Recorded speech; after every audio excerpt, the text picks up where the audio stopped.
یار نہ تو انتخابات ہوتے ہیں جنگل میں، اور نہ ہی کوئی اس طرح کا انتخاب ہوتا ہے، الیکشن ہوتے ہیں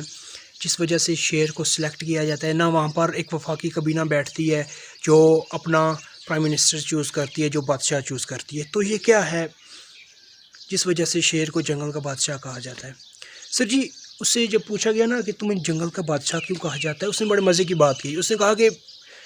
مجھے جنگل کا بادشاہ اس لیے کہا جاتا ہے کہ یہ میں سوچتا ہوں، یہ میری سوچ ہے کہ میں جنگل کا بادشاہ ہوں، اس لیے میں جنگل کا بادشاہ ہوں۔ سر جی، اپنے حالات کو بہتر کرنا ہے تو سوچ کو بدل لیں، اپنے سوچ کے ڈھانچے کو جب پازیٹیوٹی کی طرف لے کر جائیں گے نا تو حالات بھی بہتر ہونا شروع ہو جائیں گے، آپ کی پرسنالٹی میں بھی نکھار آ جائے گا۔ ہاں، نگیٹیوٹی اگر آپ کے مائنڈ میں ہے اس کو نہیں نکال رہے اور بڑھنا چاہتے ہیں تو میرے بھائی آپ کی کامیابی میں 70% جو عمل دخل ہے وہ آپ کی سوچ کا ہے، وہ آپ کی نیت کا ہے، وہ آپ کے ارادے کا ہے کہ آپ سوچتے کس طرح ہیں، آپ اپنی منزل کی طرف